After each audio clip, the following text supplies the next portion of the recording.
Good evening, it's Artzenin. Welcome back to another Insight. Okay, I got it. I finally figured out Dragon's story, his past, and her. Like, fully figured out her. As you can see in the Reddit community, I did a thorough delve on Michiko alone. This is huge. Okay, that's why it took me a hot minute to get back. I mean, it just keeps going. So I will spare you all those details, and we're going to pick up where we left off last week and the week before. Part 1, Part 2 of Dragon's Past was more of brainstorming, cutting, editing, trying to figure out how I'm going to even do this. It goes back to Michiko. So, I said in the last vlog episode that she was an ancestor. I kept that concept. She is his ancestor. I mistakenly said grandmother, or did I say mother? But that's wrong. I know, she's way back there. Michiko was born in the feudal Japan era, okay? And between 593 and 770, Japan witnessed 8 female imperial reigns, composed of 6 empresses regnant, I think is how you say that, including 2 who ruled twice. Now, I don't want to mess with the historical history too much, even though it's fantasy, because I respect everyone's history and heritage all over the planet. And even though this is my fictional story and Michiko was an empress, I'm not comfortable, rather, touching on an established culture that has seen their fair share of their ups and downs, okay? So what I did was I worked on my timeline. So the feudal era of Japanese history is exactly 1185 to 1868. And the role of the powerful military leaders was called the shoguns. Now, I know all of this, but to people who don't, pay attention. During this time, the country was a decentralized society led by Lokyo daimyo, warlords, and armies of samurai. In this fictional story, Michiko Juro was a miko, a shrine maiden, who oversaw the Shinto shrine. Her father arranged for her to join the imperial family and marry Emperor Hachiro Shota. If you're going, Artzenin, I thought you were going to talk about Dragon. I am, but you have to know Michiko's full, completed story for his story to make sense. Upon marrying Hachiro, she became the Empress of Japan in 1187. She was approached by the game master in 1190 and given an offer to join Li Jiu. Michiko's husband passed away from a fatal illness, and they had no heir. Politically speaking, there were a lot of shoguns contesting for her position, and the imperial army was not for her and thought of ways to conspire against her. So, now, because again, I'm not going to read you all of this. You just need to know that introduction. Michiko was a very careful tactician. She is the reason her husband was successful in his war campaigns. She was the reason that their country had peace. She was the voice of reason. Michiko was the it factor, okay? Even so, there were a lot of shoguns, samurais, just people in the military, people of importance surrounding this woman that did not like her. It was not a sexist thing. I could do that if I want to, but again, this is about Dragon. Michiko, to get to Dragon, you have to appreciate what Michiko did to preserve her bloodline. She didn't have an heir. She's approached by the game master to go to Li Jiu in France. She goes. Why? Because the game master assured her protection and power. Granted, the con was stay alive. You can be unalived in Lee Ji-yu because it's a live chessboard of elimination to get to the Game Master. I've already covered this. But Michiko was dominating the map. Delancey Navir lost to her. And when this happened, she was put down by none other than the Game Master. Now I'm going to read the part that will connect you as the reader directly to Dragon, which will explain his why and how a successful entrepreneur who was the top of his game, had a wife, had a family, was rich. This man had everything. Why would someone who had everything give it all up for Lee Ji-yu? You're about to find out why.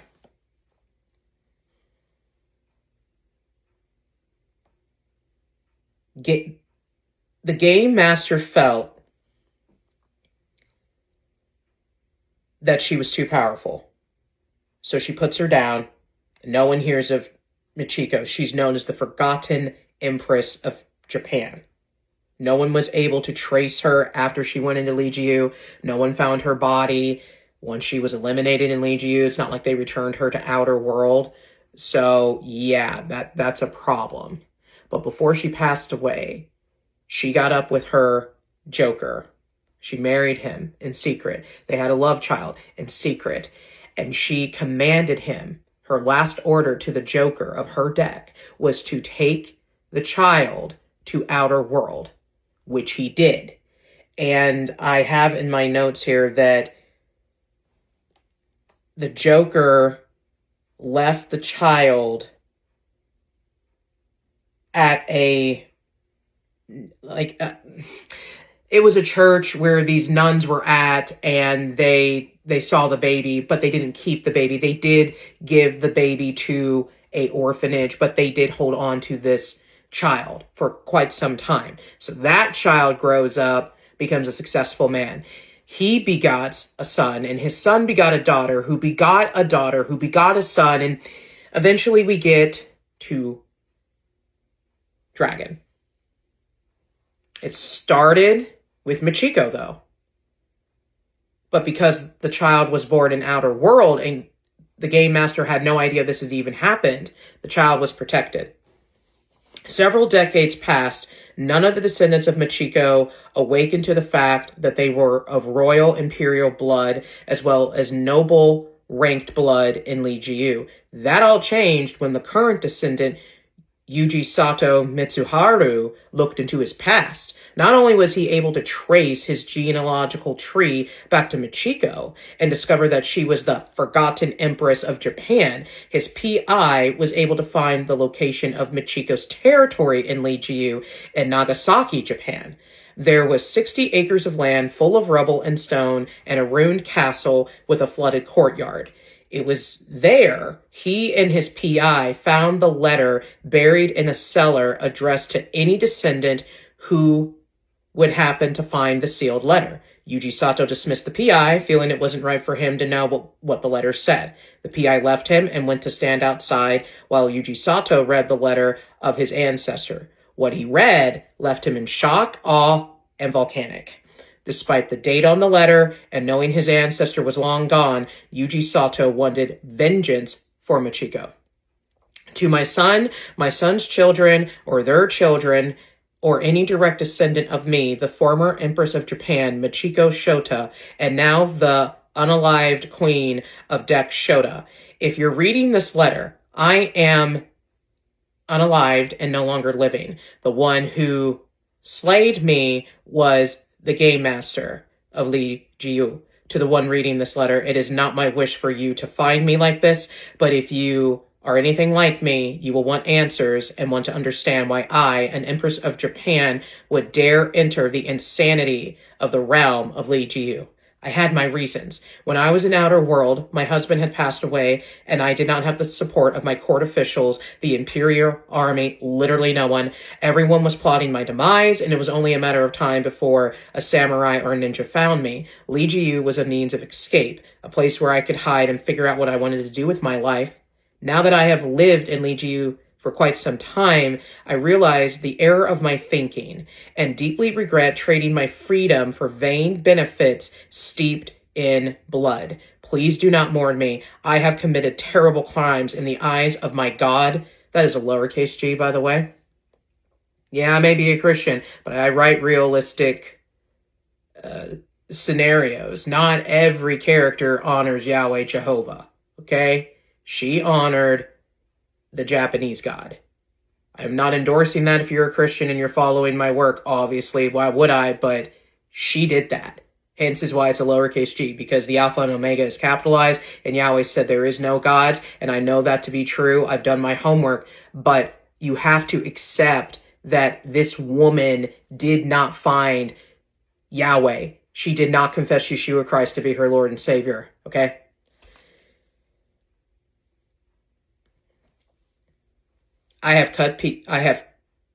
The people I have cut down, tormented, and hunted in Lee Ji-yu just to win an audience with the Game Master is repulsive. I have taken so much life from so many expecting and unexpected GU players. And for what? For what? Freedom? Glory? Wealth? What does it matter? I cannot celebrate any of it. I am dying as I write this letter, bleeding out from the deep wounds the Game Master gave me. I suppose it's only fair. Eye for an eye, right? I slew thousands of people. I even managed to eliminate Delancey Navir from the map. That is unheard of and unthinkable to so many GU players. But I did it. And I did it in vain because the Game Master used his death as proof that I was unhinged and needed to be put down. Please, to my son or his children or my descendant who is reading this, do not make the mistake I did. If you are ever approached by Lee Ji-yu agents or the Game Master and they give you a card with an animal on the back of it, run. Do not take it. No matter how tempting the offer is, do not agree to trade your freedom for a life of enslavement. You have a choice. Should that happen to you, I pray as I take my final breaths that you make the right choice and avoid Lee Ji-yu at all costs. There was more to the letter, but time and old blood-stained surfaces covered the lower half of the letter. Ujisato was overcome with emotion. He was sad to know the fate of his ancestor, but he was equally angry with the person who he had never met and a group of terrorists he had yet to meet. He should have heeded the advice of Michiko, but he didn't listen. He left the rune area with his PI, returned to Osaka, and decided he would find the Game Master and enter Lee Ji-yu and win. Not just for himself, but for Michiko, who he believed deserved to be avenged. But there's more that I didn't write in the Reddit community. He's royalty.